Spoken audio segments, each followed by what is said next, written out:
براءة من الله ورسوله إلى الذين عاهدتم من المشركين। সম্পর্ক ছেদ করা হলো আল্লাহ ও তার রাসূলের পক্ষ থেকে সেই মুশরিকদের সাথে যাদের সাথে তোমরা চুক্তিবদ্ধ হয়েছিলে। فسيحوا في الأرض 4 أشهر واعلموا أنكم غير معجز الله وأن الله مخزي الكافرين। অতঃপর তোমরা পরিভ্রমণ করো এ দেশে 4 মাস কাল, আর জেনে রেখো তোমরা আল্লাহকে পরাভূত করতে পারবে না, আর নিশ্চয় আল্লাহ কাফিরদের লাঞ্ছিত করে থাকেন। وأذان من الله ورسوله إلى الناس يوم الحج الأكبر أن الله بريء من المشركين ورسوله فإن تبتم فهو خير لكم وَإِن تَوَلَّيْتُمْ فَاعْلَمُوا أَنَّكُمْ غَيْرُ مُعْجِزِ اللَّهِ وَبَشِّرِ الَّذِينَ كَفَرُوا بِعَذَابٍ أَلِيمٍ। আর মহান হজের দিনে আল্লাহ ও তার রাসূলের পক্ষ থেকে লোকদের প্রতি ঘোষণা করে দেয়া হচ্ছে যে আল্লাহ মুশরিকদের থেকে দায়িত্ব মুক্ত এবং তার রাসূলও। অবশ্য যদি তোমরা তওবা করো তবে তা তোমাদের জন্য কল্যাণকর, আর যদি মুখ ফিরাও তবে জেনে রেখো আল্লাহকে তোমরা পরাভূত করতে পারবে না, আর কাফিরদের মর্মান্তিক শাস্তির সুসংবাদ দাও। إلا الذين عاهدتم من المشركين ثم لم ينقصوكم شيئا ولم يظاهروا عليكم أحدا فأتموا إليهم عهدهم إلى مدتهم إن الله يحب المتقين। তবে যে মুশরিকদের সাথে তোমরা চুক্তিবদ্ধ অতঃপর যারা তোমাদের ব্যাপারে কোনো ত্রুটি করেনি এবং তোমাদের বিরুদ্ধে কাউকে সাহায্য করেনি, তাদের সাথে কৃত চুক্তিকে তাদের দেয়া মেয়াদ পর্যন্ত পূর্ণ করো। অবশ্যই আল্লাহ সাবধানীদের পছন্দ করেন। فَإِذَا انسَلَخَ الْأَشْهُرُ الْحُرُمُ فَاقْتُلُوا الْمُشْرِكِينَ حَيْثُ وَجَدتُّمُوهُمْ وَخُذُوهُمْ وَاحْصُرُوهُمْ وَاقْعُدُوا لَهُمْ كُلَّ مَرْصَدٍ فَإِن تَابُوا وَأَقَامُوا الصَّلَاةَ وَآتَوُا الزَّكَاةَ فَخَلُّوا سَبِيلَهُمْ ইন্নাল্লাহ গফুরুর রহিম। অতঃপর নিষিদ্ধ মাস অতিবাহিত হলে মুশরিকদের হত্যা করো যেখানে তাদের পাও, তাদের বন্দী করো এবং অবরোধ করো, আর প্রত্যেক ঘাঁটিতে তাদের সন্ধানে ওঁত পেতে বসে থাকো। কিন্তু যদি তারা তওবা করে, নামাজ কায়েম করে, যাকাত আদায় করে, তবে তাদের পথ ছেড়ে দাও। নিশ্চয়ই আল্লাহ অতি ক্ষমাশীল, পরম দয়ালু। وَإِنْ أَحَدٌ مِّنَ الْمُشْرِكِينَ اسْتَجَارَكَ فَأَجِرْهُ حَتَّى يَسْمَعَ كَلَامَ اللَّهِ ثُمَّ أَبْلِغْهُ مَأْمَنَهُ ذَلِكَ بِأَنَّهُمْ قَوْمٌ لَّا يَعْلَمُونَ। আর মুশরিকদের কেউ যদি তোমার কাছে আশ্রয় প্রার্থনা করে তবে তাকে আশ্রয় দেবে যাতে সে আল্লাহর কালাম শুনতে পায়, অতঃপর তাকে তার নিরাপদ স্থানে পৌঁছে দেবে। এটি এজন্য যে এরা জ্ঞান রাখে না। كيف يكون للمشركين عهد عند الله وعند رسوله إلا الذين عاهدتم عند المسجد الحرام فما استقاموا لكم فاستقيموا لهم ইন্নাল্লাহা ইউহিব্বুল মুত্তাকিন। মুশরিকদের চুক্তি আল্লাহর নিকট ও তাঁর রাসূলের নিকট কিরূপে বলবৎ থাকবে? তবে যাদের সাথে তোমরা চুক্তি সম্পাদন করেছ মসজিদুল হারামের নিকট, অতঃপর যে পর্যন্ত তারা তোমাদের জন্য সরল থাকে তোমরাও তাদের জন্য সরল থাকো। নিঃসন্দেহে আল্লাহ সাবধানীদের পছন্দ করেন।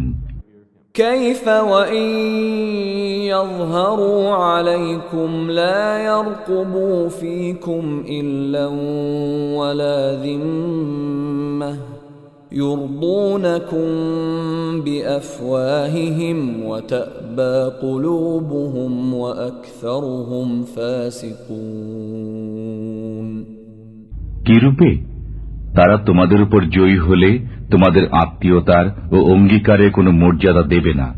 তারা মুখে তোমাদের সন্তুষ্ট করে, কিন্তু তাদের অন্তরসমূহ তা অস্বীকার করে, আর তাদের অধিকাংশ প্রতিশ্রুতি ভঙ্গকারী। اشتروا بآيات الله ثمنا قليلا فصدوا عن سبيله إنهم ساء ما كانوا يعملون। তারা আল্লাহর আয়াতসমূহ নগণ্য মূল্যে বিক্রয় করে, অতঃপর লোকদের নিবৃত রাখে তার পথ থেকে। তারা যা করে চলছে তা অতি নিকৃষ্ট। لا يرقبون في مؤمن إلا ولا ذمة وأولئك هم المعتدون। তারা মর্যাদা দেয় না কোনো মুসলমানের ক্ষেত্রে আত্মীয়তার আর না অঙ্গীকারের, আর তারাই সীমা লঙ্ঘনকারী।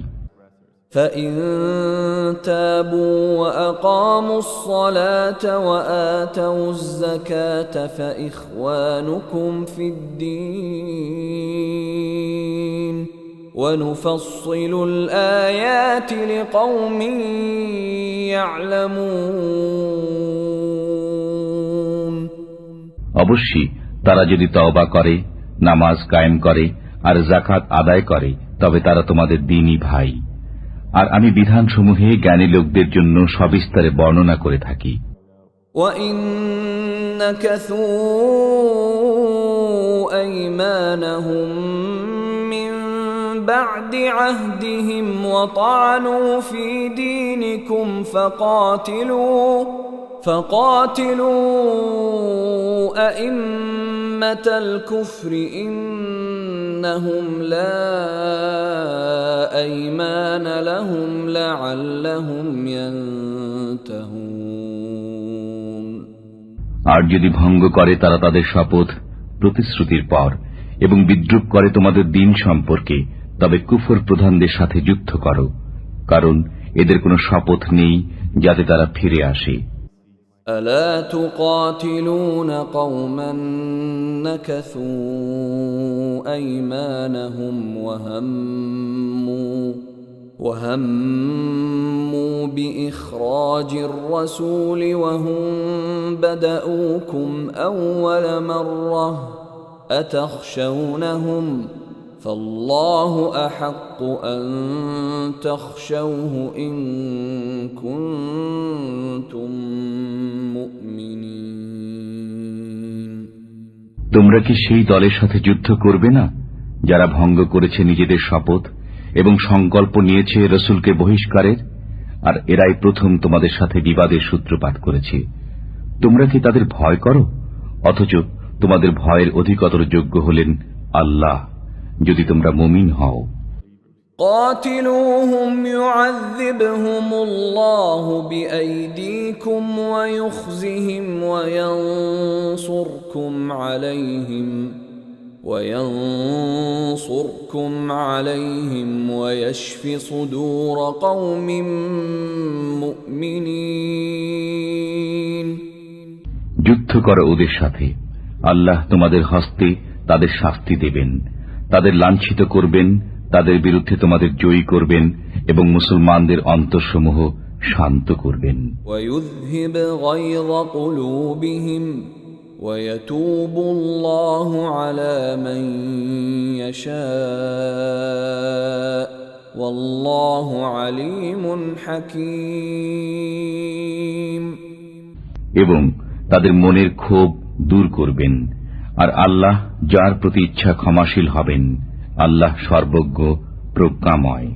أم حسبتم أن تتركوا ولما يعلم الله الذين جاهدوا منكم ولم يتخذوا من دون الله ولا رسوله ولا المؤمنين وليجة والله خبير بما تعملون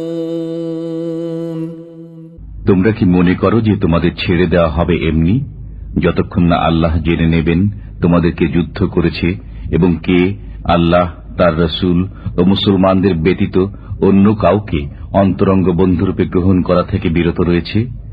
আর তোমরা যা করো সে বিষয়ে আল্লাহ সবিশেষ অবহিত। ما كان للمشركين أن يعمروا مساجد الله شاهدين على أنفسهم بالكفر أولئك حبطت أعمالهم وفي النار هم خالدون মুশরিকরা যোগ্যতা রাখে না আল্লাহর মসজিদ আবাদ করার, যখন তারা নিজেরাই নিজেদের কুফরির স্বীকৃতি দিচ্ছে। এদের আমল বরবাদ হবে এবং এরা আগুনে স্থায়ীভাবে বসবাস করবে। إنما يعمر مساجد الله من آمن بالله واليوم الآخر وأقام الصلاة وآتى الزكاة ولم يخش إلا الله فعسى أولئك أن يكونوا من المهتدين নিঃসন্দেহে তারাই আল্লাহর মসজিদ আবাদ করবে যারা ঈমান এনেছে আল্লাহর প্রতি ও শেষ দিনের প্রতি এবং কায়েম করেছে নামাজ ও আদায় করেছে যাকাত, আর আল্লাহ ব্যতীত আর কাউকে ভয় করে না। অতএব আশা করা যায় তারা হিদায়াত প্রাপ্তদের অন্তর্ভুক্ত হবে। أجعلتم سقاية الحاج وعمارة المسجد الحرام كمن آمن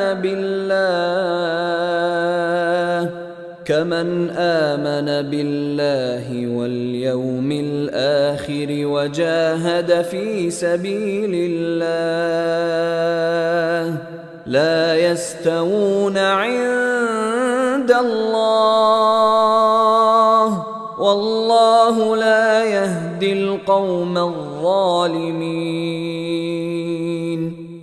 তোমরা কি হাজীদের পানি সরবরাহ ও মসজিদুল হারাম আবাদকরণকে সেই লোকের সমান মনে করো যে ঈমান রাখে আল্লাহ ও শেষ দিনের প্রতি এবং যুদ্ধ করেছে আল্লাহর রাহে? এরা আল্লাহর দৃষ্টিতে সমান নয়, আর আল্লাহ জালিম লোকদের হিদায়াত করেন না।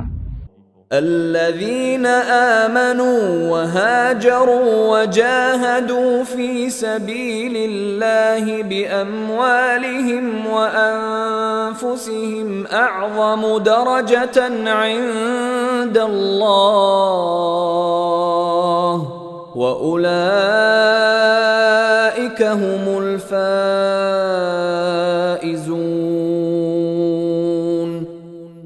যারা ঈমান এনেছে, দেশ ত্যাগ করেছে এবং আল্লাহর রাহে নিজেদের মাল ও জান দিয়ে জিহাদ করেছে, তাদের বড় মর্যাদা রয়েছে আল্লাহর কাছে, আর তারাই সফল কাম।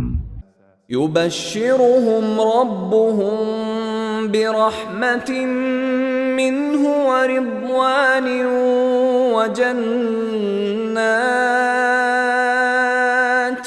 وجنات لهم فيها نعيم মুকিম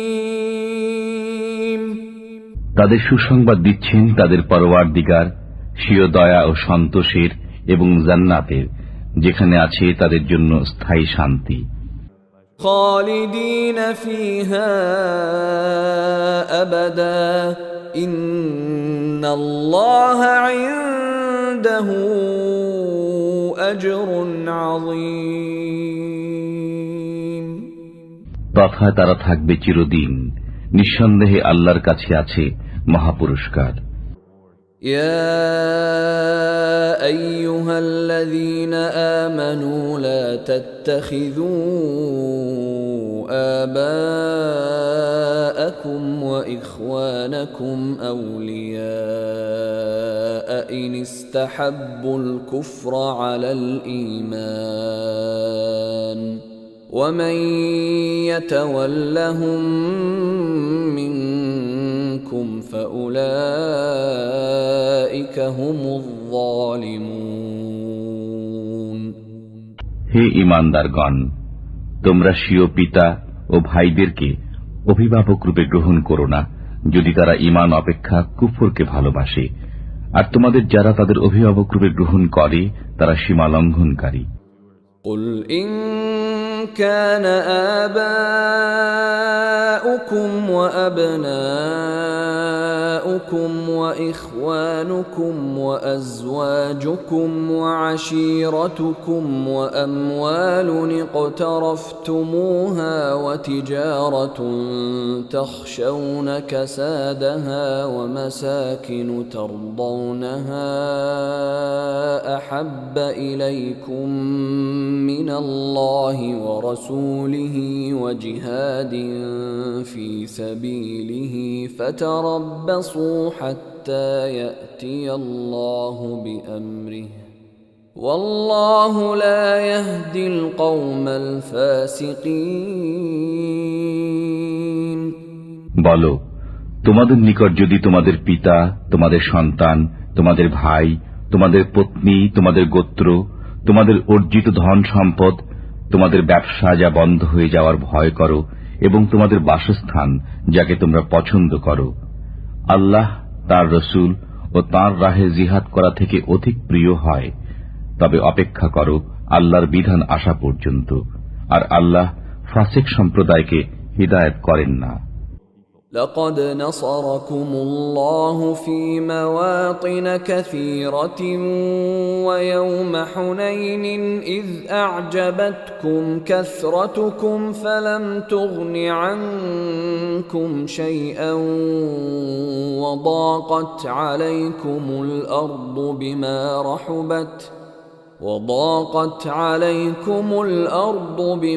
رحبت ثم وليتم مدبرين আল্লাহ তোমাদের সাহায্য করেছেন অনেক ক্ষেত্রে, এবং হুনাইনের দিনে যখন তোমাদের সংখ্যাধিক্য তোমাদের প্রফুল্ল করেছিল, কিন্তু তা তোমাদের কোনো কাজে আসেনি, এবং পৃথিবী প্রশস্ত হওয়া সত্ত্বেও তোমাদের জন্য সংকুচিত হয়েছিল। অতঃপর পৃষ্ঠ প্রদর্শন করে পলায়ন করেছিলে। ثم أنزل الله سكينته على رسوله وعلى المؤمنين وأنزل جنودا لم تروها وعذب الذين كفروا وذلك جزاء الكافرين তারপর আল্লাহ নাজিল করেন নিজের পক্ষ থেকে সান্ত্বনা তার রসুল ও মুমিনদের প্রতি, এবং অবতীর্ণ করেন এমন সেনাবাহিনী যাদের তোমরা দেখতে পাওনি, আর শাস্তি প্রদান করেন কাফিরদের, এবং এটি হল কাফিরদের কর্মফল। ثم يتوب الله من بعد ذلك على من يشاء والله غفور رحيم এরপর আল্লাহ যাদের প্রতি ইচ্ছা তওবার তৌফিক দেবেন, আর আল্লাহ অতীব ক্ষমাশীল, পরম দয়ালু।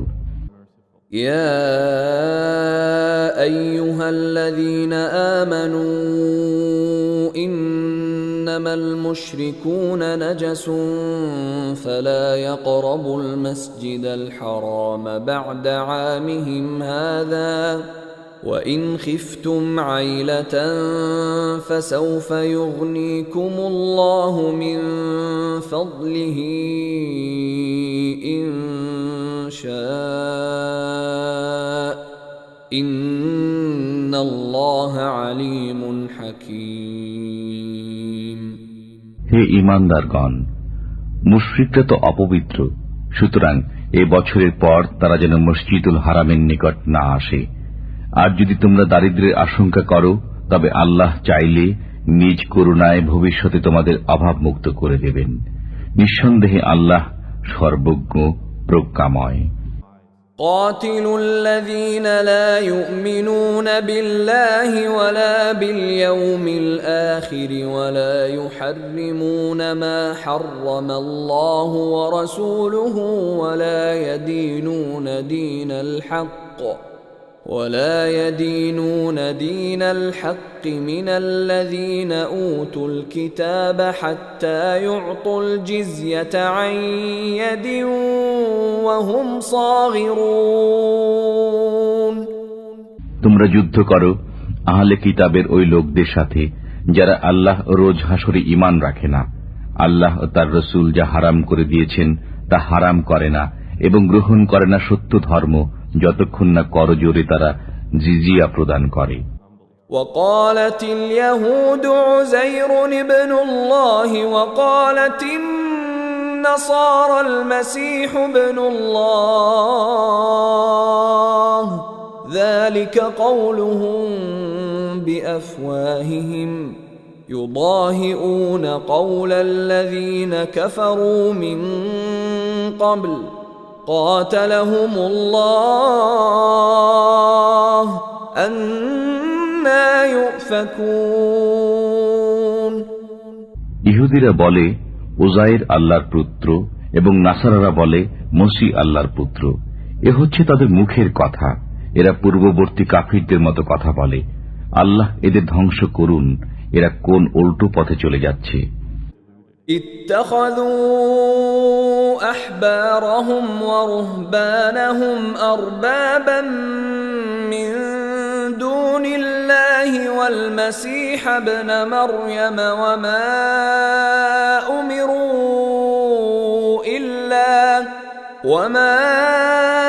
أمروا إلا ليعبدوا إلها واحدا لا إله إلا هو سبحانه عما يشركون.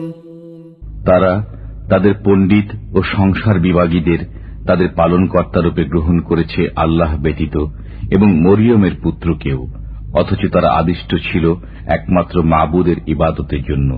তিনি ছাড়া কোনো মাবুদ নেই। তারা তার শরীক সাব্যস্ত করে, তার থেকে তিনি পবিত্র। يريدون أن يطفئوا نور الله بأفواههم ويأبى الله إلا أن يتم نوره ولو كره الكافرون. তারা তাদের মুখের ফুৎকারে আল্লাহর নূরকে নির্বাপিত করতে চায়, কিন্তু আল্লাহ অবশ্যই তার নূরের পূর্ণতা বিধান করবেন, যদিও কাফিররা তা অপ্রীতিকর মনে করে। هو الذي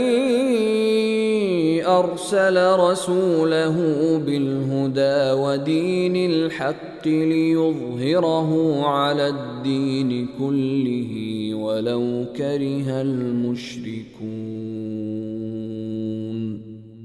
তিনি প্রেরণ করেছেন আপন রসুলকে হেদায়েত ও সত্য দিন সহকারে, যেন এ দিনকে অপরাপর দিনের উপর জয়যুক্ত করেন, যদিও মুশরিকরা তা অপ্রীতিকর মনে করে। يا أيها الذين آمنوا إن كثيرا من الأحبار والرهبان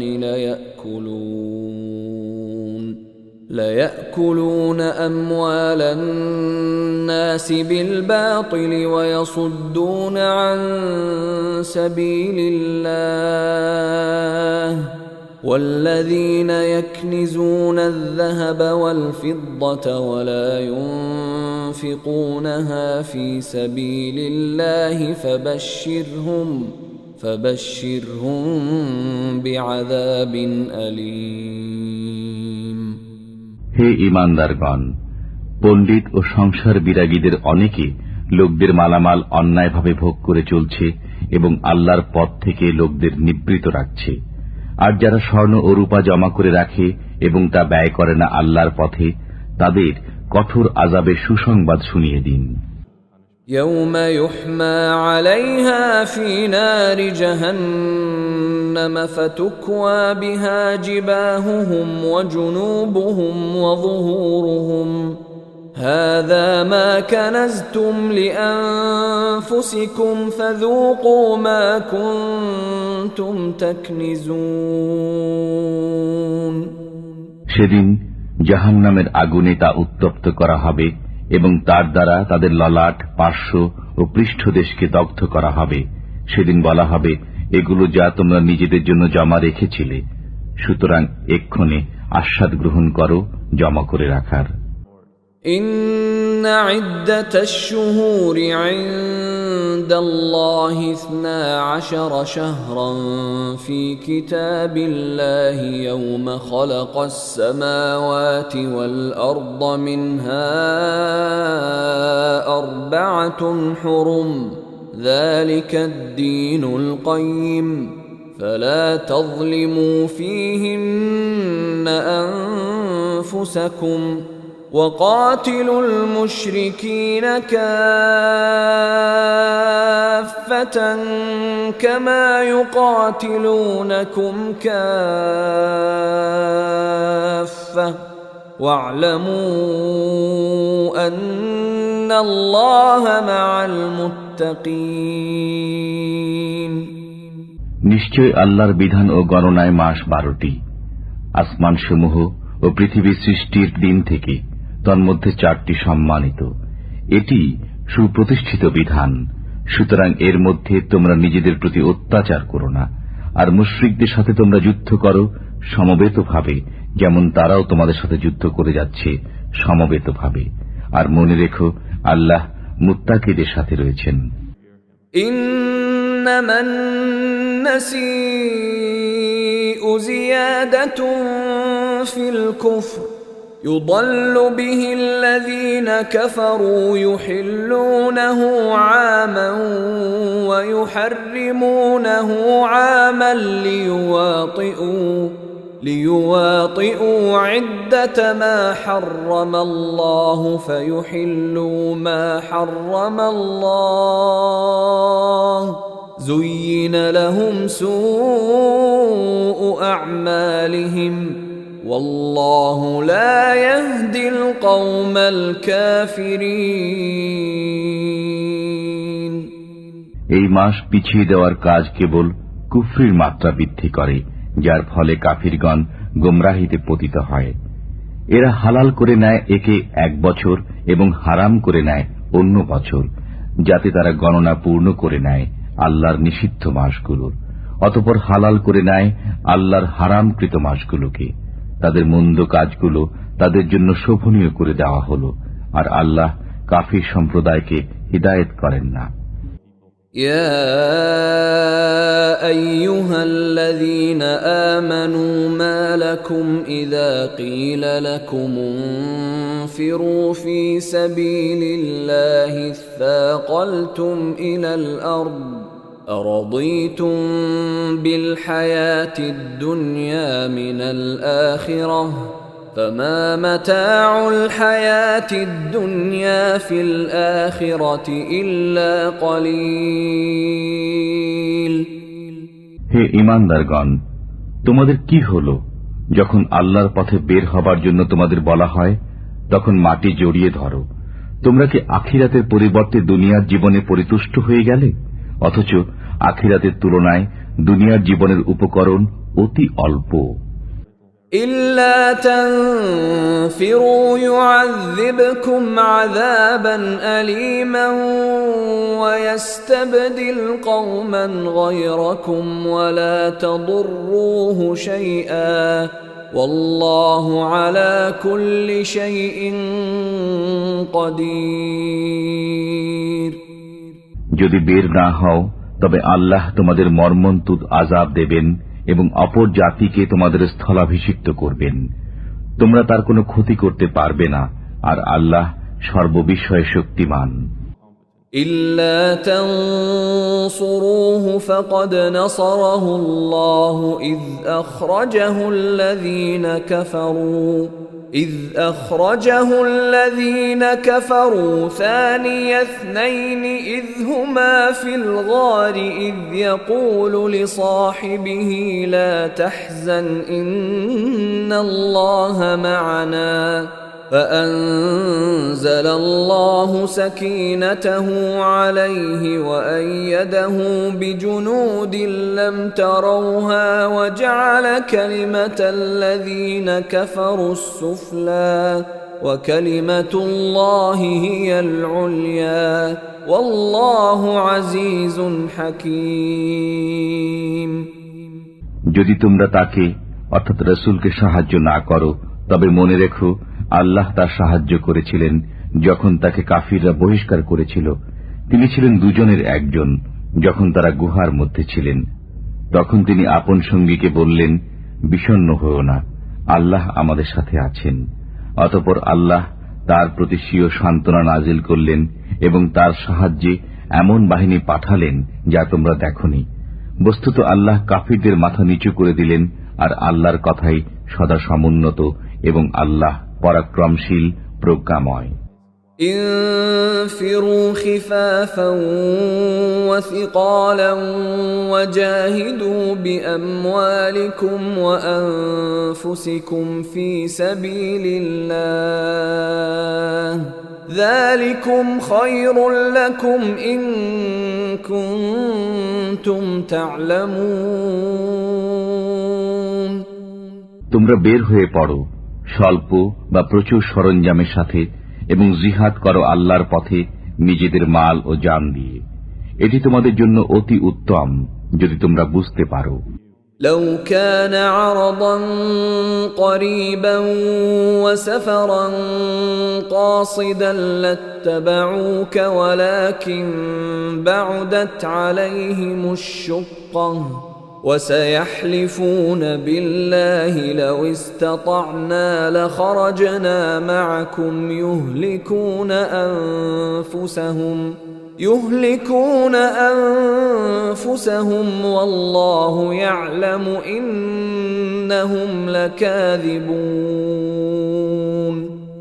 যদি আশু লাভের সম্ভাবনা থাকত এবং যাত্রাপথ সংক্ষিপ্ত হতো তবে তারা অবশ্যই আপনার সহযাত্রী হতো, কিন্তু তাদের নিকট যাত্রাপথ সুদীর্ঘ মনে হল।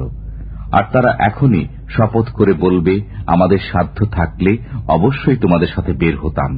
এরা নিজেরাই নিজেদের বিনষ্ট করছে, আর আল্লাহ জানেন যে এরা মিথ্যাবাদী।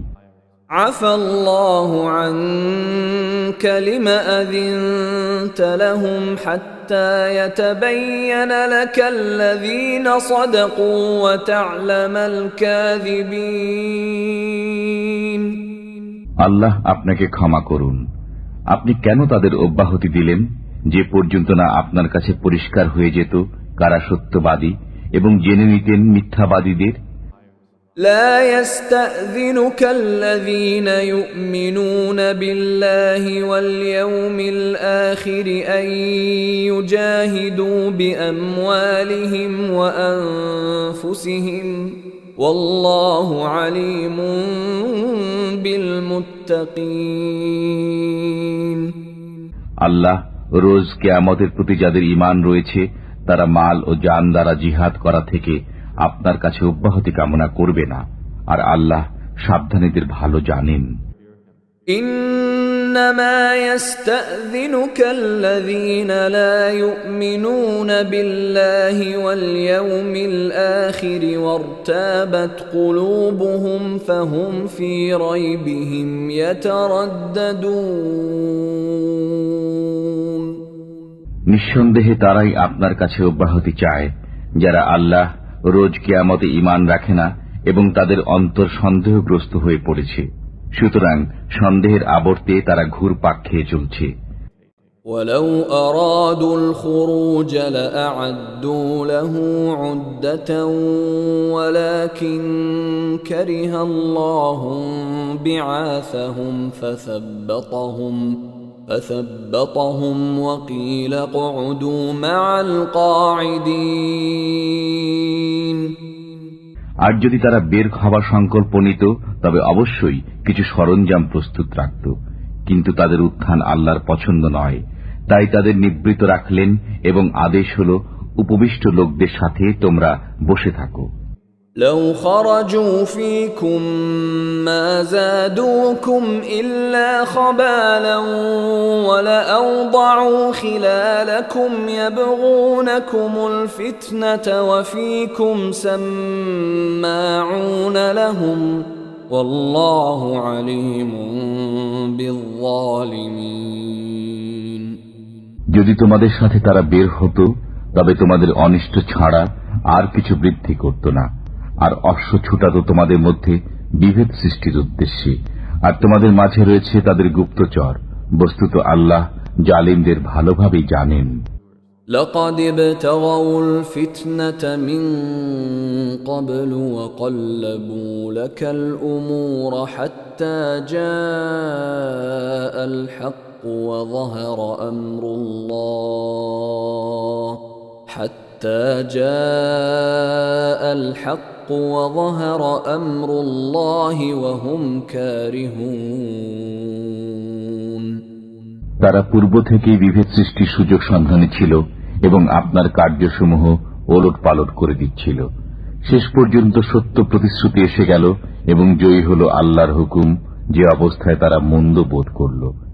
ومنهم من يقول ائذن لي ولا تفتني ألا في الفتنة سقطوا وإن جهنم لمحيطة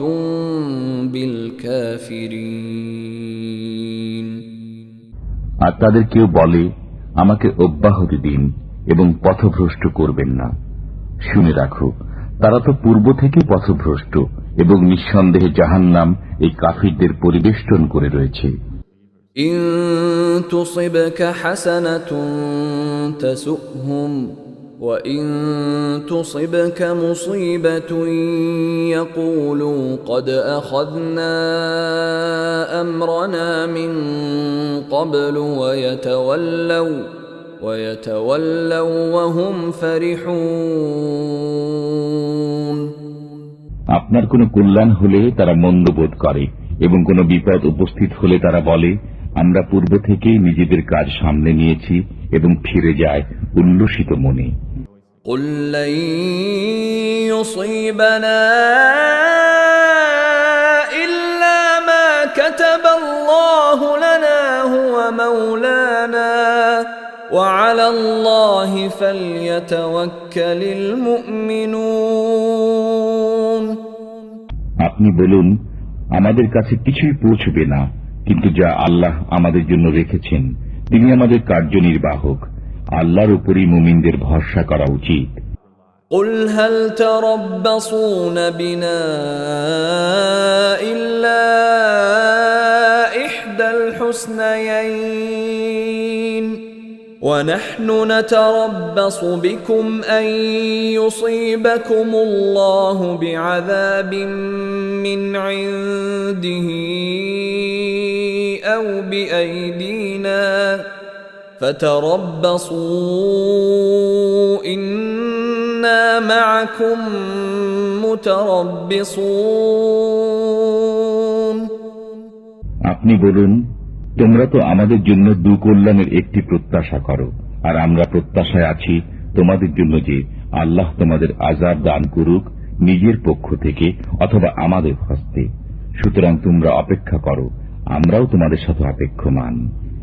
قل أنفقوا طوعا أو كرها لن يتقبل منكم إنكم كنتم قوما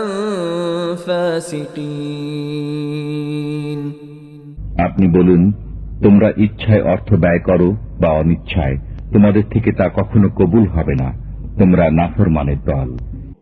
وما منعهم أن تقبل منهم نفقاتهم إلا أنهم كفروا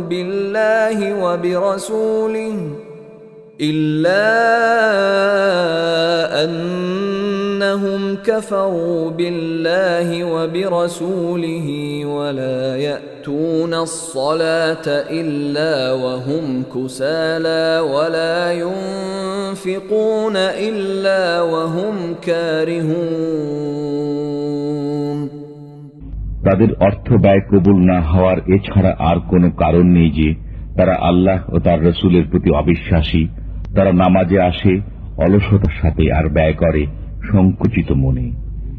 فلا تعجبك أموالهم ولا أولادهم إنما يريد الله ليعذبهم بها في الحياة الدنيا وتزهق أنفسهم وهم كافرون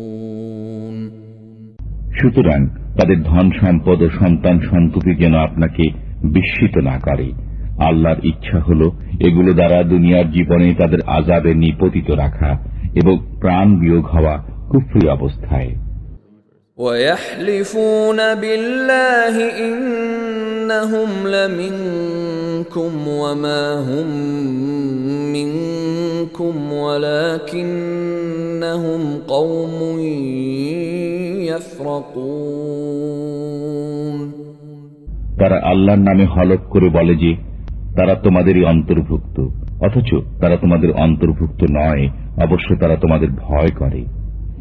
لو يجدون ملجأ أو مغارات أو مدخلا لولوا إليه وهم يجمحون তারা কোনো আশ্রয়স্থল, কোনো গুহা বা মাথা গোঁজার ঠাঁই পেলে সেদিকে পলায়ন করবে দ্রুত গতিতে। ومنهم من يلمزك في الصدقات فإن أعطوا منها رضوا وإن لم يعطوا منها إذا هم يسخطون তাদের মধ্যে এমন লোক রয়েছে যারা সদকা বন্টনে আপনাকে দোষারোপ করে। এর থেকে কিছু পেলে সন্তুষ্ট হয় এবং না পেলে বিক্ষুব্ধ হয়। ولو أنهم رضوا ما آتاهم الله ورسوله وقالوا حسبنا الله سيؤتينا الله من فضله ورسوله إنا إلى الله راغبون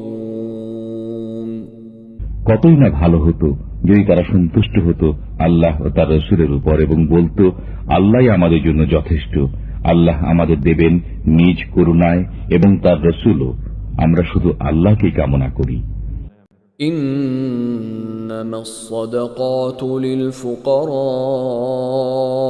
والمساكين والعاملين عليها والمؤلفة قلوبهم وفي الرقاب والغارمين وفي سبيل الله وابن السبيل فريضة من الله والله عليم حكيم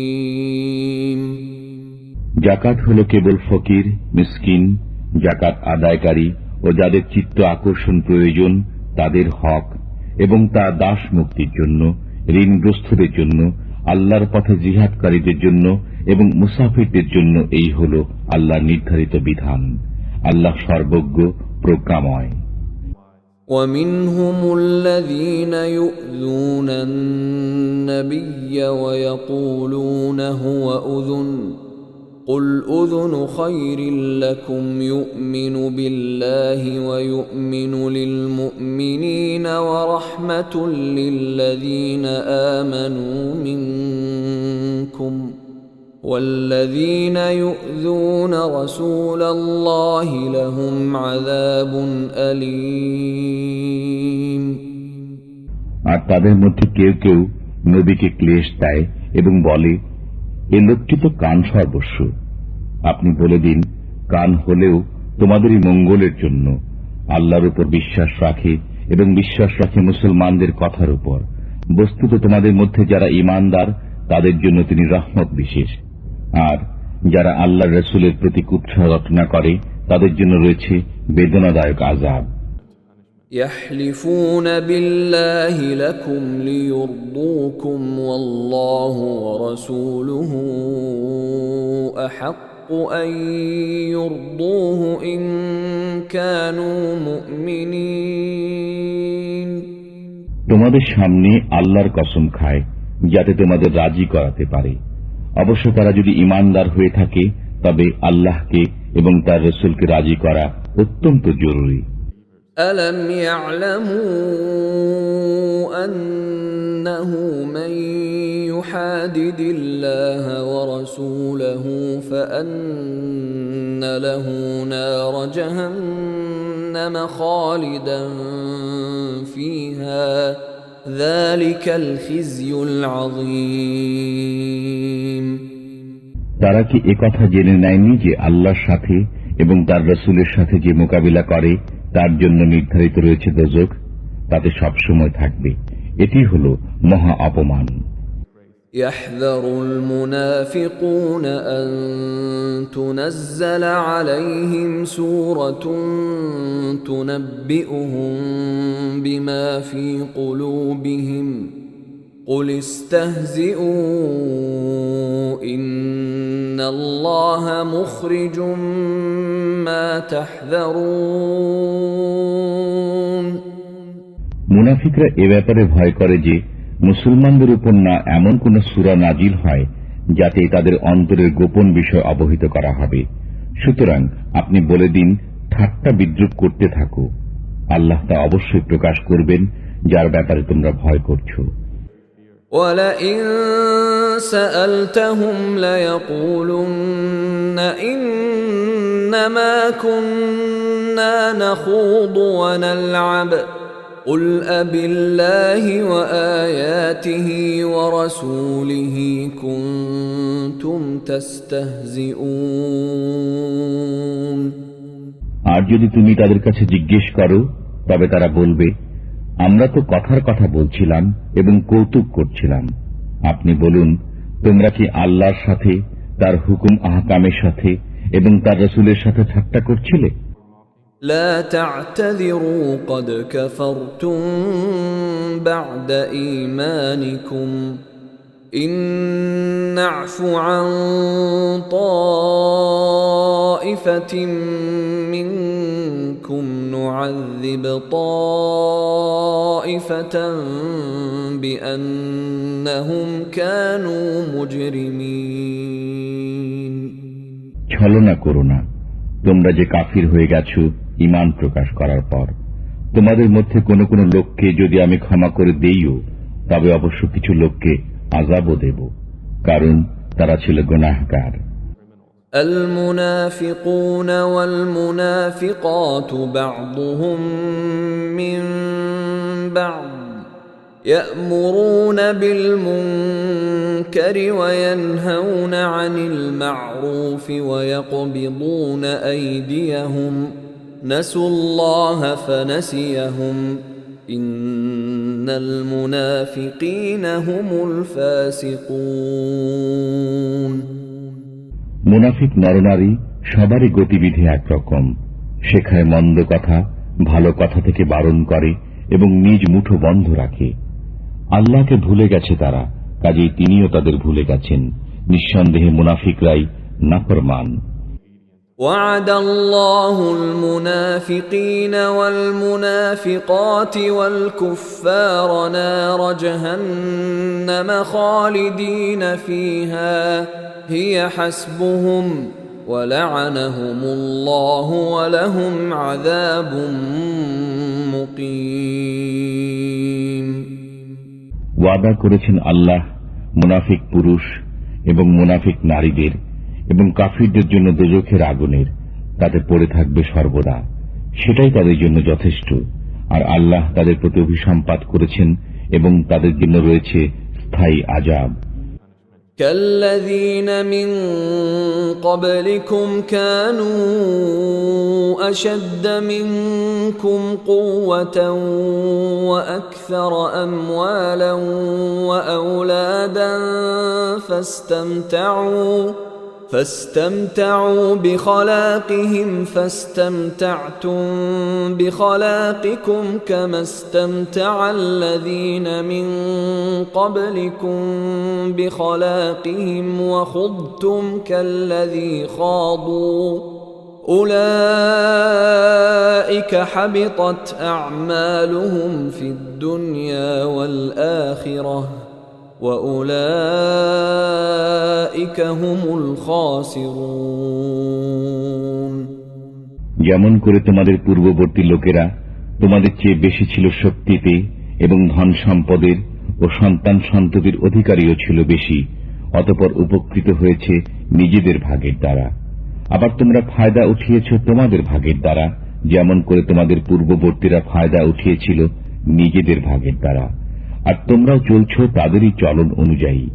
তারা ছিল সে লোক যাদের আমলসমূহ নিঃশেষিত হয়ে গেছে দুনিয়া ও আখিরাতে, আর তারাই হয়েছে ক্ষতির সম্মুখীন। ألم يأتهم نبأ الذين من قبلهم قوم نوح وعاد وثمود وقوم إبراهيم وأصحاب مدين والمؤتفكات أتتهم رسلهم بالبينات فما كان الله ليظلمهم ولكن كانوا أنفسهم يظلمون।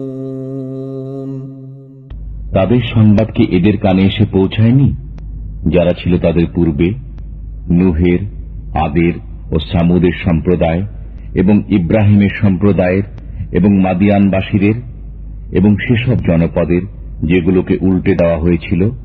তাদের কাছে এসেছিলেন তাদের নবী পরিষ্কার নির্দেশ নিয়ে। বস্তুত আল্লাহ তো এমন ছিলেন না যে তাদের উপর জুলুম করতেন, কিন্তু তারা নিজেরাই নিজেদের উপর জুলুম করত। والمؤمنون والمؤمنات بعضهم أولياء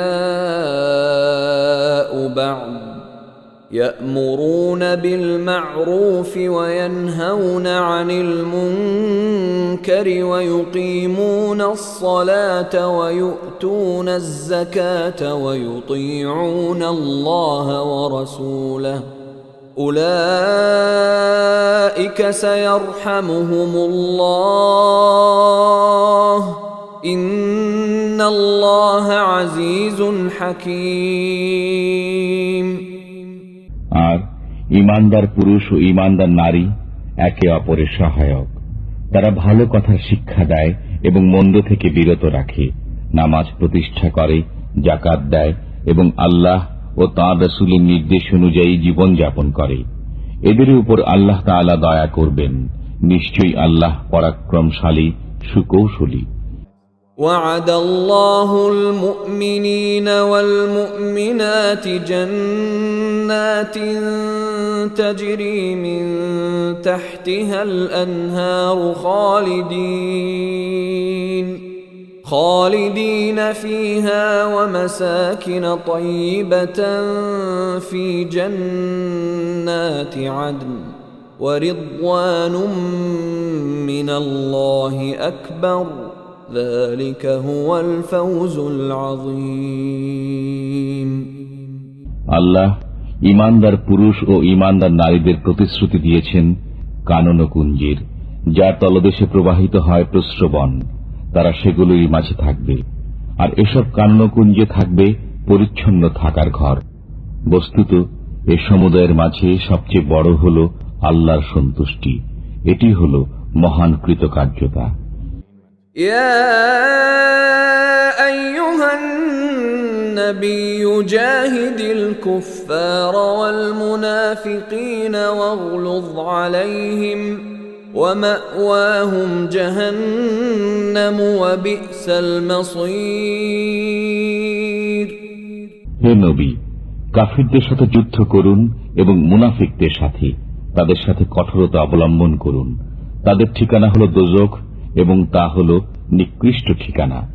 يحلفون بالله ما قالوا ولقد قالوا كلمة الكفر وكفروا بعد إسلامهم وهموا بما لم ينالوا وما نقموا إلا أن أغناهم الله ورسوله من فضله فإن يتوبوا يك خيرا لهم وإن يتولوا يعذبهم الله عذابا أليما في الدنيا والآخرة وما لهم في الأرض من ولي ولا نصير। তারা কসম খায় যে আমরা বলিনি, অথচ নিঃসন্দেহে তারা বলেছে কুফরি বাক্য এবং মুসলমান হবার পর অস্বীকৃতি জ্ঞাপনকারী হয়েছে। আর তারা কামনা করেছিল এমন বস্তুর যা তারা প্রাপ্ত হয়নি। আর এসব তারই পরিণতি ছিল যে আল্লাহ ও তাঁর রাসূল তাদেরকে সম্পদশালী করে দিয়েছিলেন নিজের অনুগ্রহের মাধ্যমে। বস্তুত এরা যদি তওবা করে নেয় তবে তাদের জন্য মঙ্গল, আর যদি তা না মানে তবে তাদেরকে আযাব দেবেন আল্লাহ তাআলা, বেদনাদায়ক আযাব দুনিয়া ও আখিরাতে। অতএব বিশ্ব চরাচরে তাদের জন্য কোনো সাহায্যকারী সমর্থক নেই। ومنهم من عاهد الله لئن آتانا من فضله لنصدقن ولنكونن من الصالحين। তাদের মধ্যে কেউ কেউ রয়েছে যারা আল্লাহ তাআলার সাথে ওয়াদা করেছিল যে তিনি যদি আমাদের প্রতি অনুগ্রহ দান করেন তবে অবশ্যই আমরা ব্যয় করব এবং সৎকর্মীদের অন্তর্ভুক্ত হয়ে থাকব। فَلَمَّا آتَاهُم مِّن فَضْلِهِ بَخِلُوا بِهِ وَتَوَلَّوْا وَهُم مُّعْرِضُونَ। অতঃপর যখন তাদেরকে স্বীয় অনুগ্রহের মাধ্যমে দান করা হয় তখন তাতে কার্পণ্য করেছে এবং কৃত ওয়াদা থেকে ফিরে গিয়েছে তা ভেঙে দিয়ে। فأعقبهم نفاقا في قلوبهم إلى يوم يلقونه بما أخلفوا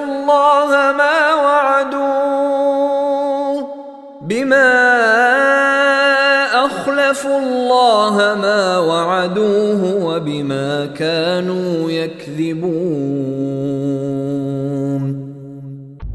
তারপর এরই পরিণতিতে তাদের অন্তরে কপটতা স্থান করে নিয়েছে সেদিন পর্যন্ত যেদিন তারা তাঁর সাথে গিয়ে মিলবে। তা এজন্য যে তারা আল্লাহর সাথে কৃত ওয়াদা লঙ্ঘন করেছিল এবং এজন্য যে তারা মিথ্যা কথা বলত। ألم يعلموا أن الله يعلم سرهم ونجواهم وأن الله علام الغيوب। তারা কি জেনে নেয়নি যে আল্লাহ তাদের রহস্য ও সলা পরামর্শ সম্পর্কে অবগত এবং আল্লাহ খুব ভালো করে জানেন সমস্ত গোপন বিষয়। الذين يلمزون المطوعين من المؤمنين في الصدقات والذين لا يجدون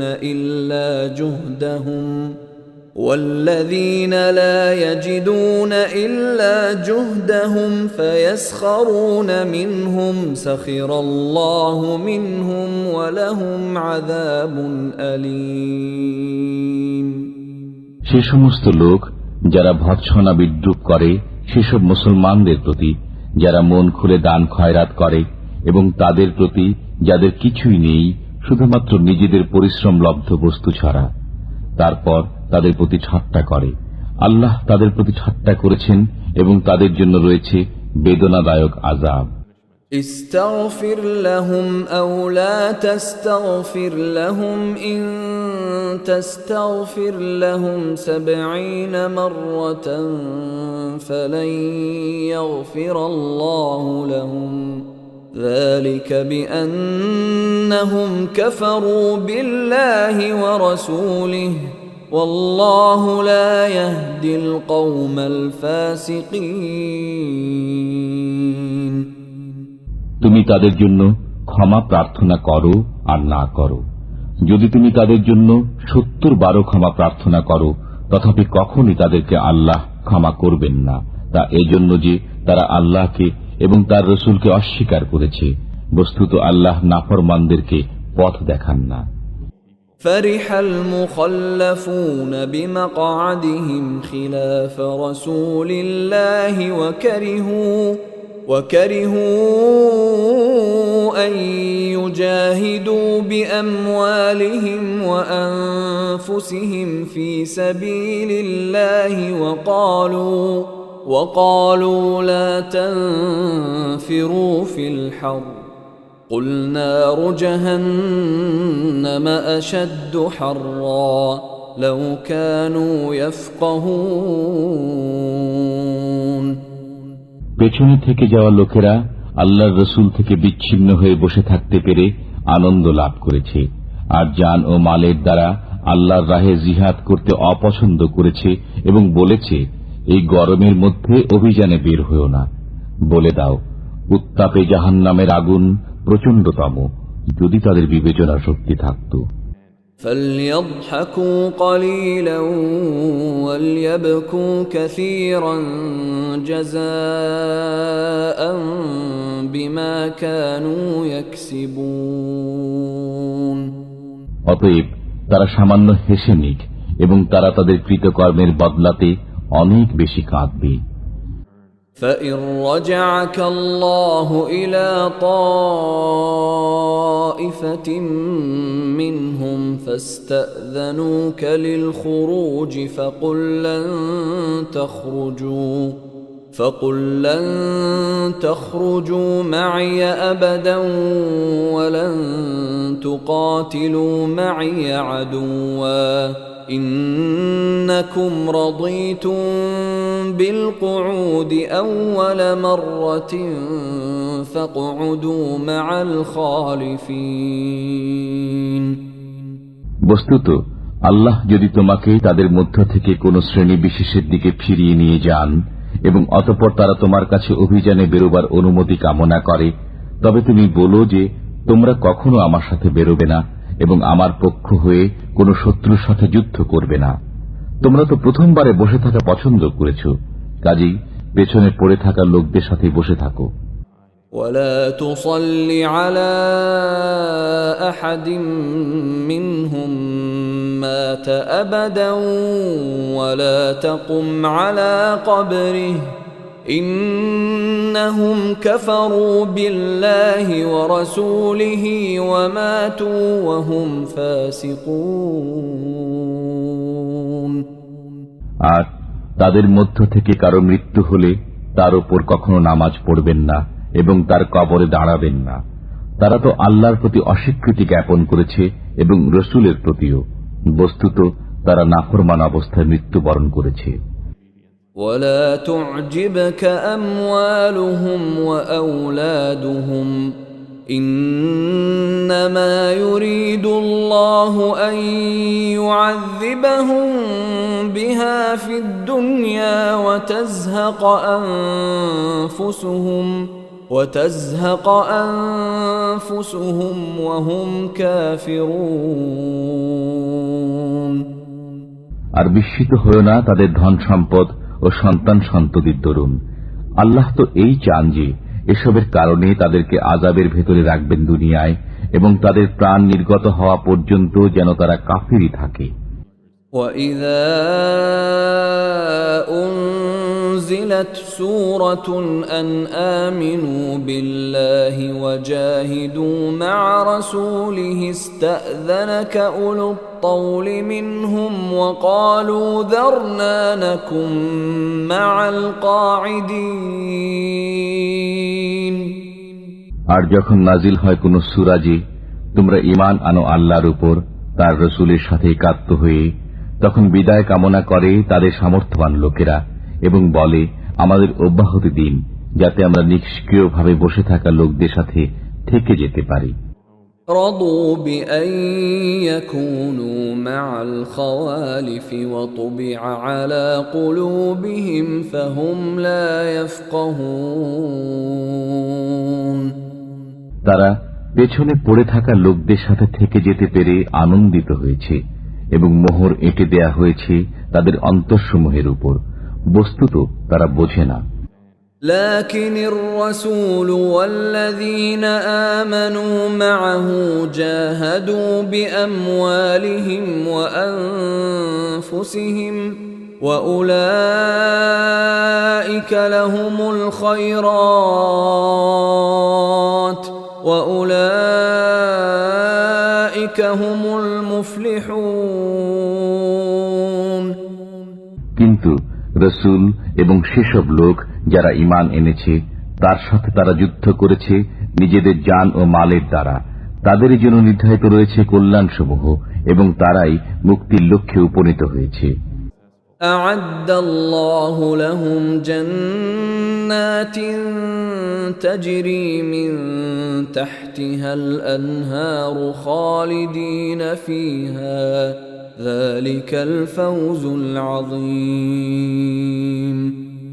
আল্লাহ তাদের জন্য তৈরি করে রেখেছেন কানন কুঞ্জ, যার তলদেশে প্রবাহিত রয়েছে প্রস্রবণ, তারা তাতে বাস করবে অনন্তকাল।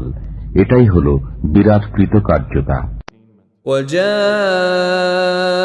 المعذرون من الأعراب ليؤذن لهم وقعد الذين كذبوا الله ورسوله سيصيب الذين كفروا منهم عذاب أليم। আর ছলনাকারী বেদুইন লোকেরা এলো যাতে তাদের অব্যাহতি লাভ হতে পারে এবং নিবৃত থাকতে পারে তাদেরই যারা আল্লাহ ও রসুলের সাথে মিথ্যা বলেছিল। এবার তাদের উপর শীঘ্রই আসবে বেদনাদায়ক আযাব যারা কাফির। ليس على الضعفاء ولا على المرضى ولا على الذين لا يجدون ما ينفقون حرج إذا نصحوا لله ورسوله ما على المحسنين من سبيل والله غفور رحيم। দুর্বল, রুগ্ন, দায়ভার বহনে অসমর্থ লোকদের জন্য কোনো অপরাধ নেই যখন তারা মনের দিক থেকে পবিত্র হবে আল্লাহ ও রসুলের সাথে। নেককারদের উপর অভিযোগের কোনো পথ নেই, আর আল্লাহ হচ্ছেন ক্ষমাকারী, দয়ালু। ولا على الذين إذا ما أتوك لتحملهم قلت لا أجد ما أحملكم عليه تولوا وأعينهم تفيض من الدمع حزنا ألا يجدوا ما ينفقون। আর না আছে তাদের উপর যারা এসেছে তোমার নিকট, যেন তুমি তাদের বাহন দান করো, এবং তুমি বলেছ আমার কাছে এমন কোনো বস্তু নেই যে তার উপর তোমাদের সওয়ার করাবো। তখন তারা ফিরে গেছে, অথচ তখন তাদের চোখ দিয়ে অশ্রু বইছিল এই দুঃখে যে তারা এমন কোনো বস্তু পাচ্ছে না যা ব্যয় করবে। إنما السبيل على الذين يستأذنونك وهم أغنياء رضوا بأن يكونوا مع الخوالف وطبع الله على قلوبهم فهم لا يعلمون। অভিযোগের পথ তো তাদের ব্যাপারে রয়েছে যারা তোমার নিকট অব্যাহতি কামনা করে, অথচ তারা সম্পদশালী, যারা পেছনে পড়ে থাকা লোকদের সাথে থাকতে পেরে আনন্দিত হয়েছে, আর আল্লাহ মোহর এঁটে দিয়েছেন তাদের অন্তরসমূহে, বস্তুত তারা জানতেও পারেনি। يعتذرون إليكم إذا رجعتم إليهم قل لا تعتذروا لن نؤمن لكم قد نبأنا الله من أخباركم وسيرى الله عملكم ورسوله ثم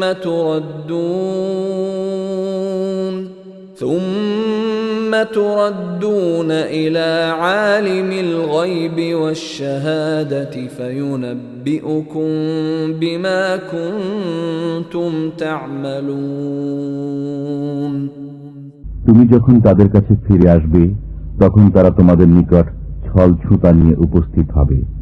তুমি বলো, ছলনা করো না, আমি কখনো তোমাদের কথা শুনব না। আমাকে আল্লাহ তাআলা তোমাদের অবস্থা সম্পর্কে অবহিত করে দিয়েছেন, আর এখন তোমাদের কর্ম আল্লাহই দেখবেন এবং তার রাসূল। তারপর তোমরা প্রত্যাবর্তিত হবে সেই গোপন ও অগোপন বিষয়ে অবগত সত্তার নিকট। তিনিই তোমাদের বাতলে দেবেন যা তোমরা করছিলে। سيحلفون بالله لكم إذا انقلبتم إليهم لتعرضوا عنهم فأعرضوا عنهم إنهم رجس ومأواهم جهنم جزاء بما كانوا يكسبون এখন তারা তোমার সামনে আল্লাহর কসম খাবে যখন তুমি তাদের কাছে ফিরে যাবে, যেন তুমি তাদের ক্ষমা করে দাও। সুতরাং তুমি তাদের ক্ষমা করো। নিঃসন্দেহে এরা অপবিত্র এবং তাদের কৃতকর্মের বদলা হিসাবে তাদের ঠিকানা হল দোজখ। يحلفون لكم لترضوا عنهم فإن ترضوا عنهم فإن الله لا يرضى عن القوم الفاسقين তারা তোমার সামনে কসম খাবে যাতে তুমি তাদের প্রতি রাজি হয়ে যাও। অতএব তুমি যদি রাজি হয়ে যাও তাদের প্রতি, তবু আল্লাহ তাআলা রাজি হবেন না এ নাফরমান লোকদের প্রতি। الأعراب أشد كفرا ونفاقا وأجدر ألا يعلموا حدود ما أنزل الله على رسوله والله عليم حكيم বেদুইনরা কুফর ও মুনাফিকিতে অত্যন্ত কঠোর হয়ে থাকে এবং এরা সেসব নীতি কানুন না শেখারই যোগ্য যা আল্লাহ তাআলা তার রাসূলের উপর নাযিল করেছেন। বস্তুত আল্লাহ সবকিছু জানেন এবং তিনি অত্যন্ত কুশলী। ومن الأعراب من يتخذ ما ينفق مغرما ويتربص بكم الدوائر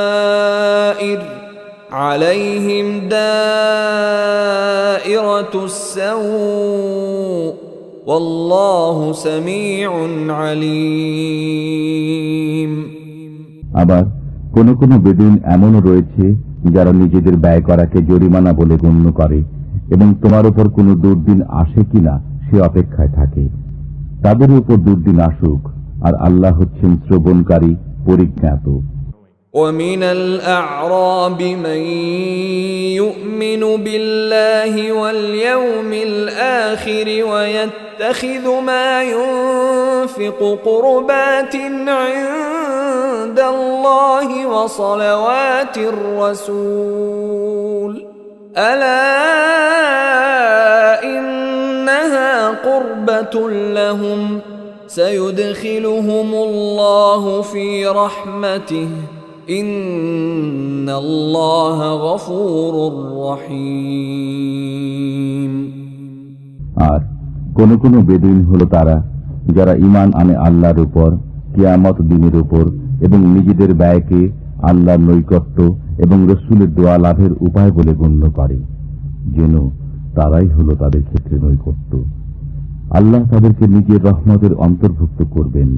নিশ্চয়ই আল্লাহ ক্ষমাশীল, করুণাময়।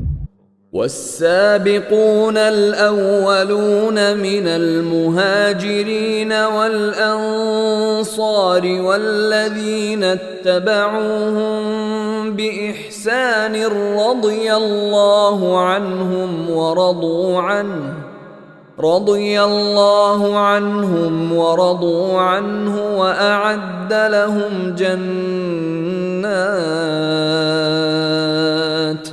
وأعد لهم جنات تجري تحتها الأنهار خالدين فيها أبدا ذلك الفوز العظيم। আর যারা সর্বপ্রথম হিজরতকারী ও আনসারদের মাঝে পুরাতন এবং যারা তাদের অনুসরণ করেছে, আল্লাহ সে সমস্ত লোকের প্রতি সন্তুষ্ট হয়েছেন এবং তারাও তাঁর প্রতি সন্তুষ্ট হয়েছে। আর তাদের জন্য প্রস্তুত রেখেছেন কানন ও কুঞ্জ, যার তলদেশ দিয়ে প্রবাহিত প্রস্রবণসমূহ। সেখানে তারা থাকবে চিরকাল। এটাই হল মহান কৃতকার্যতা। وَمِمَّنْ حَوْلَكُمْ مِنَ الْأَعْرَابِ مُنَافِقُونَ وَمِنْ أَهْلِ الْمَدِينَةِ مَرَدُوا عَلَى النِّفَاقِ لَا تَعْلَمُهُمْ نَحْنُ نَعْلَمُهُمْ سَنُعَذِّبُهُمْ مرتين ثم يردون إلى عذاب عظيم। আর কিছু কিছু তোমার আশেপাশের মুনাফিক এবং কিছু লোক মদিনাবাসী কঠোর মুনাফিকিতে অনড়। তুমি তাদের জানো না, আমি তাদের জানি। আমি তাদেরকে আযাব দান করব দুবার, তারপর তাদেরকে নিয়ে যাওয়া হবে মহা আযাবের দিকে।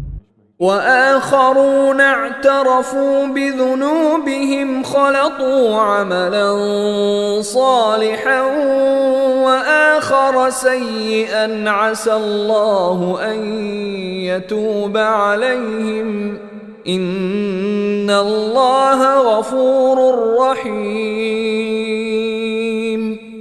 আর কোন কোন লোক রয়েছে যারা নিজেদের পাপ স্বীকার করেছে, তারা মিশ্রিত করেছে একটি নেক কাজ ও অন্য একটি বদ কাজ। শীঘ্রই আল্লাহ হয়তো তাদেরকে ক্ষমা করে দেবেন। নিঃসন্দেহে আল্লাহ ক্ষমাশীল, করুণাময়। خذ من أموالهم صدقة تطهرهم وتزكيهم بها وصل عليهم إن صلاتك سكن لهم والله سميع عليم। তাদের মালামাল থেকে যাকাত গ্রহণ করো, যাতে তুমি সেগুলোকে পবিত্র করতে এবং সেগুলোকে বরকতময় করতে পারো এর মাধ্যমে। আর তুমি তাদের জন্য দোয়া করো, নিঃসন্দেহে তোমার দোয়া তাদের জন্য সান্ত্বনা স্বরূপ। বস্তুত আল্লাহ সবকিছুই শোনেন, জানেন। ألم يعلموا أن الله هو يقبل التوبة عن عباده ويأخذ الصدقات وأن الله هو التواب الرحيم। তারা কি একথা জানতে পারেননি যে আল্লাহ নিজেই স্বীয় বান্দাদের তওবা কবুল করেন এবং যাকাত গ্রহণ করেন? বস্তুত আল্লাহই তওবা কবুলকারী, করুণাময়। وَقُلِ اعْمَلُوا فَسَيَرَى اللَّهُ عَمَلَكُمْ وَرَسُولُهُ وَالْمُؤْمِنُونَ وَسَتُرَدُّونَ إِلَى عَالِمِ الْغَيْبِ وَالشَّهَادَةِ فَيُنَبِّئُكُم بِمَا كُنتُمْ تَعْمَلُونَ। আর তুমি বলে দাও, তোমরা আমল করে যাও, তার পরবর্তীতে আল্লাহ দেখবেন তোমাদের কাজ এবং দেখবেন রসুল ও মুসলমানগণ। তাছাড়া তোমরা শীঘ্রই প্রত্যাবর্তিত হবে তাঁর সান্নিধ্যে, যিনি গোপন ও প্রকাশ্য বিষয়ে অবগত। তারপর তিনি জানিয়ে দেবেন তোমাদেরকে যা করতে। وآخرون مرجون لأمر الله إما يعذبهم وإما يتوب عليهم والله عليم حكيم। আবার অনেক লোক রয়েছে যাদের কাজকর্ম আল্লাহর নির্দেশের উপর স্থগিত রয়েছে। তিনি হয় তাদের আযাব দেবেন, না হয় তাদের ক্ষমা করে দেবেন। বস্তুত আল্লাহ সবকিছুই জ্ঞাত, বিজ্ঞতা সম্পন্ন। والذين اتخذوا مسجدا ضرارا وكفرا وتفريقا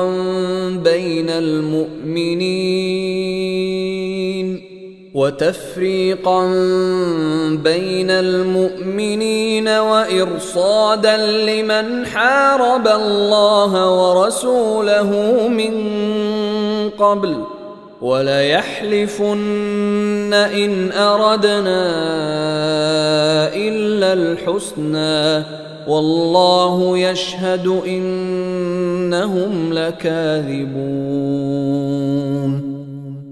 আর যারা নির্মাণ করেছে মসজিদ জিদের বশে এবং কুফরের তাড়নায় মুমিনদের মধ্যে বিভেদ সৃষ্টির উদ্দেশ্যে এবং ওই লোকদের জন্য ঘাঁটি স্বরূপ যে পূর্ব থেকে আল্লাহ ও তার রসুলের সাথে যুদ্ধ করে আসছে, আর তারা অবশ্যই শপথ করবে যে আমরা কেবল কল্যাণই চেয়েছি। পক্ষান্তরে আল্লাহ সাক্ষী যে তারা সবাই মিথ্যুক। لا تقم فيه أبدا لمسجد أسس على التقوى من أول يوم أحق أن تقوم فيه رجال يحبون أن يتطهروا والله يحب المطهرين তুমি কখনো সেখানে দাঁড়াবে না, তবে যে মসজিদের ভিত্তি রাখা হয়েছে তাকওয়ার উপর প্রথম দিন থেকে, সেটি তোমার দাঁড়াবার যোগ্য স্থান। সেখানে রয়েছে এমন লোক যারা পবিত্রতাকে ভালোবাসে, আর আল্লাহ পবিত্র লোকদের ভালোবাসেন। أفمن أسس بنيانه على تقوى من الله ورضوان خير أم من أسس بنيانه على شفا جرف هار فانهار به في نار جهنم والله لا يهدي القوم الظالمين যে ব্যক্তি স্বীয় গৃহের ভিত্তি রেখেছে আল্লাহর ভয় ও তাঁর সন্তুষ্টির উপর, সে উত্তম না সে ব্যক্তি উত্তম যে স্বীয় গৃহের ভিত্তি রেখেছে কোন গর্তের কিনারায় যা ধসে পড়ার নিকটবর্তী এবং অতঃপর তা ওকে নিয়ে দোজখের আগুনে পতিত হয়? আর আল্লাহ জালিমদের পথ দেখান না। لا يزال بنيانهم الذي بنوا ريبة في قلوبهم إلا أن تقطع قلوبهم والله عليم حكيم তাদের নির্মিত গৃহটি তাদের অন্তরে সদা সন্দেহের উদ্রেক করে যাবে, যে পর্যন্ত না তাদের অন্তরগুলো চৌচির হয়ে যায়, আর আল্লাহ সর্বজ্ঞ প্রজ্ঞাময়। ইন্নাল্লাহ আশতারা মিনাল মুমিনিনা আনফুসাহুম ওয়া আমওয়ালাহুম বিআন্না লাহুমুল জান্নাহ يقاتلون في سبيل الله فيقتلون ويقتلون وعدا عليه حقا في التوراة والإنجيل والقرآن ومن أوفى بعهده من الله فاستبشروا ببيعكم الذي بايعتم به وذلك هو الفوز العظيم আল্লাহ ক্রয় করে নিয়েছেন মুসলমানদের থেকে তাদের জান ও মাল এই মূল্যে যে তাদের জন্য রয়েছে জান্নাত। তারা যুদ্ধ করে আল্লাহর রাহে, অতঃপর মারে ও মরে। তাওরাত, ইনজিল ও কোরআন তিনি এ সত্য প্রতিশ্রুতিতে অবিচল, আর আল্লাহর যে প্রতিশ্রুতি রক্ষায় কে অধিক। সুতরাং তোমরা আনন্দিত হও সে লেনদেনের উপর যা তোমরা করছো তার সাথে, আর এ হল মহান সাফল্য। التائبون العابدون الحامدون السائحون الراكعون الساجدون الآمرون بالمعروف والناهون عن المنكر المنكر والحافظون لحدود الله وبشر المؤمنين তারা তওবাকারী, ইবাদতকারী, শুকরগুজার, দুনিয়ার সাথে সম্পর্ক ছেদকারী, রুকু ও সিজদা আদায়কারী, সৎ কাজের আদেশ দানকারী ও মন্দ কাজ থেকে নিবৃতকারী এবং আল্লাহর দেয়া সীমাসমূহের হেফাজতকারী। বস্তুত সুসংবাদ দাও ঈমানদারদেরকে। ما كان للنبي والذين آمنوا أن يستغفروا للمشركين ولو كانوا أولي قربى من بعد ما تبين لهم أنهم أصحاب الجحيم নবী এবং মুমিনের উচিত নয় মুশরিকদের মাগফিরাত কামনা করা, যদিও তারা আত্মীয় হোক, এ কথা সুস্পষ্ট হওয়ার পর যে তারা দোজখী। وما كان استغفار إبراهيم لأبيه إلا عن موعدة وعدها إياه فلما تبين له أنه عدو لله تبرأ منه إن إبراهيم لأواه حليم আর ইব্রাহিম কর্তৃক স্বীয় পিতার মাগফিরাত কামনা ছিল কেবল সেই প্রতিশ্রুতির কারণে যা তিনি তার সাথে করেছিলেন। অতঃপর যখন তার কাছে এই কথা প্রকাশ পেল যে সে আল্লাহর শত্রু, তখন তার সাথে সম্পর্ক ছিন্ন করে নিলেন। নিঃসন্দেহে ইব্রাহিম ছিলেন বড় কোমল হৃদয়, সহনশীল।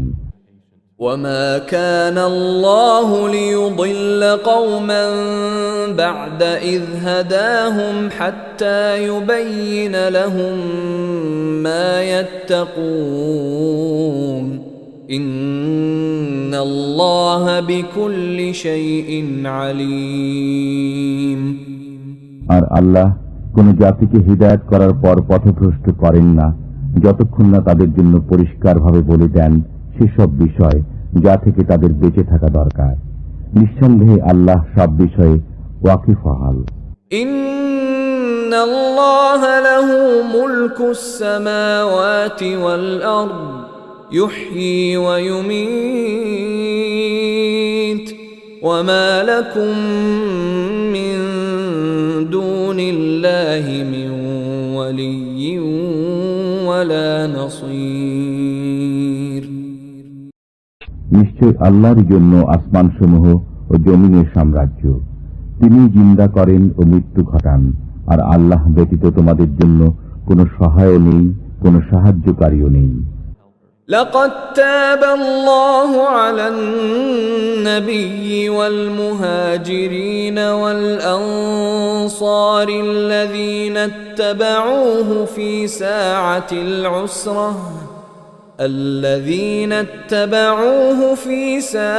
العسرة من بعد ما كاد يزيغ قلوب فريق منهم ثم تاب عليهم إنه بهم رؤوف رحيم আল্লাহ দয়াশীল নবীর প্রতি এবং মুহাজির ও আনসারদের প্রতি যারা কঠিন মুহূর্তে নবীর সঙ্গে ছিল, যখন তাদের এক দলের অন্তর ফিরে যাওয়ার উপক্রম হয়েছিল, অতঃপর তিনি দয়া পরবশ হন তাদের প্রতি। নিঃসন্দেহে তিনি তাদের প্রতি দয়াশীল ও করুণাময়। وعلى الثلاثة الذين خلفوا حتى إذا ضاقت عليهم الأرض بما رحبت وضاقت عليهم أنفسهم وظنوا أن لا ملجأ من الله إلا إليه ثم تاب عليهم ليتوبوا إن الله هو التواب الرحيم এবং অপর তিনজনকে যাদেরকে পেছনে রাখা হয়েছিল যখন পৃথিবী বিস্তৃত হওয়া সত্ত্বেও তাদের জন্য সংকুচিত হয়ে গেল এবং তাদের জীবন দুর্বিষহ হয়ে উঠল, আর তারা বুঝতে পারল যে আল্লাহ ব্যতীত আর কোনো আশ্রয়স্থল নেই, অতঃপর তিনি সদয় হলেন তাদের প্রতি যাতে তারা ফিরে আসে। নিঃসন্দেহে আল্লাহ দয়াময়, করুণাশীল। يا أيها الذين آمنوا اتقوا الله وكونوا مع الصادقين। হে ঈমানদারগণ, আল্লাহকে ভয় করো এবং সত্যবাদীদের সাথে থাকো। ما كان لأهل المدينة ومن حولهم من الأعراب أن يتخلفوا عن رسول الله ولا يرغبوا بأنفسهم عن نفسه، ذلك بأنهم لا يصيبهم ظمأ ولا نصب ولا مخمصة في سبيل الله ولا يطؤون موطئا يغيظ الكفار ولا ينالون من عدو نيلا إلا كتب لهم به عمل صالح إن الله لا يضيع أجر المحسنين। মদিনাবাসী ও পার্শ্ববর্তী পল্লীবাসীদের উচিত নয় রাসূলুল্লাহ সঙ্গ ত্যাগ করে পেছনে থেকে যাওয়া এবং রাসূলের প্রাণ থেকে নিজেদের প্রাণকে অধিক প্রিয় মনে করা।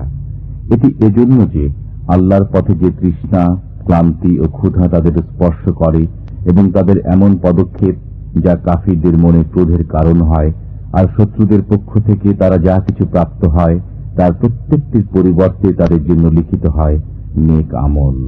নিঃসন্দেহে আল্লাহ সৎকর্মশীল লোকদের হক নষ্ট করেন না।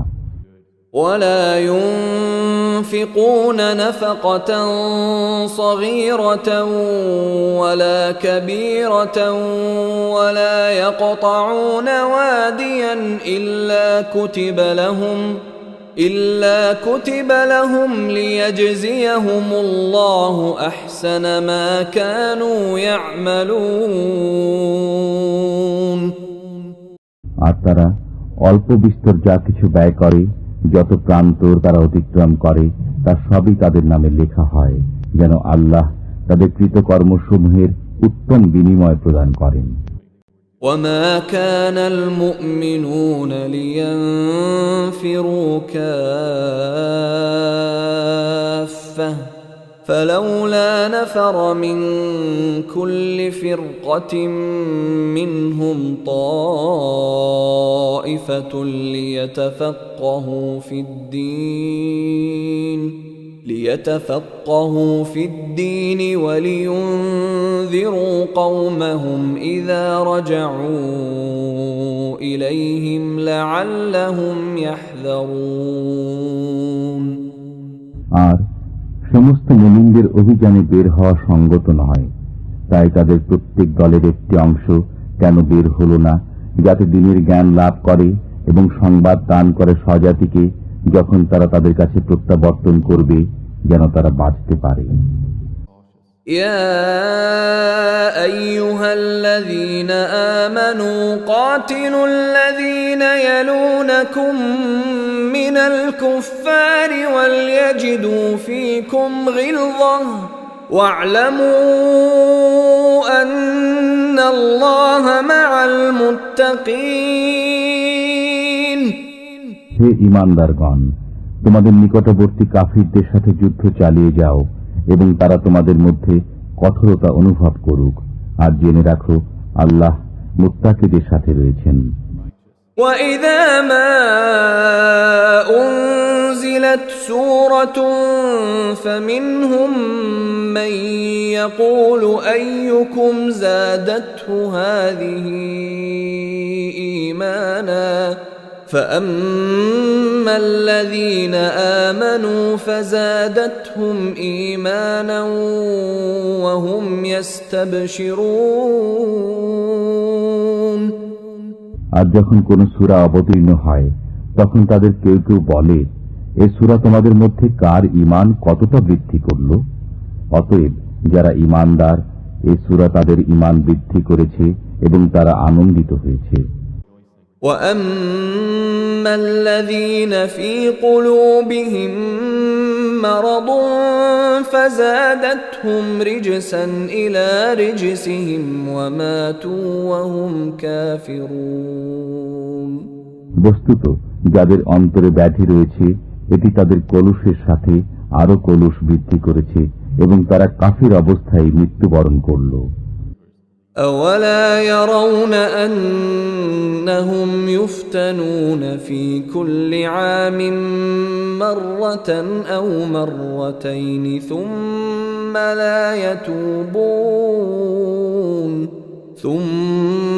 لَا يَتُوبُونَ وَلَا هُمْ يَذَّكَّرُونَ। তারা কি লক্ষ্য করে না প্রতি বছর তারা 2-1 বার বিপর্যস্ত হচ্ছে, অথচ তারা একবারও তওবা করে না কিংবা উপদেশ গ্রহণ করে না। وَإِذَا مَا أُنزِلَتْ سُورَةٌ نَظَرَ بَعْضُهُمْ إِلَى بَعْضٍ هَلْ يَرَاكُم مِّنْ أَحَدٍ ثُمَّ انصَرَفُوا صَرَفَ اللَّهُ قُلُوبَهُم بِأَنَّهُمْ قَوْمٌ لَّا يَفْقَهُونَ। আর যখনই কোন সূরা অবতীর্ণ হয় তখন তারা একে অন্যের দিকে তাকায় যে কোন মুসলমান তোমাদের দেখছে কিনা, অতঃপর সরে পড়ে। আল্লাহ ওদের অন্তরকে সত্য বিমুখ করে দিয়েছেন, নিশ্চয়ই তারা নির্বোধ সম্প্রদায়। لقد جاءكم رسول من أنفسكم عزيز عليه ما عنتم حريص عليكم بالمؤمنين رؤوف رحيم। তোমাদের কাছে এসেছে তোমাদের মধ্য থেকেই একজন রাসূল, তোমাদের দুঃখ কষ্ট তার পক্ষে দুঃসহ, তিনি তোমাদের মঙ্গলকামী, মুমিনদের প্রতি স্নেহশীল, দয়াময়। فَإِن تَوَلَّوْا فَقُلْ حَسْبِيَ اللَّهُ لَا إِلَٰهَ إِلَّا هُوَ عَلَيْهِ تَوَكَّلْتُ وَهُوَ رَبُّ الْعَرْشِ الْعَظِيمِ। এ সত্ত্বেও যদি তারা বিমুখ হয়ে যায় তবে বলে দাও, আল্লাহই আমার জন্য যথেষ্ট, তিনি ব্যতীত আর কোনো বন্দেগী নেই, আমি তাঁরই উপর ভরসা করি এবং তিনিই মহান আরশের অধিপতি।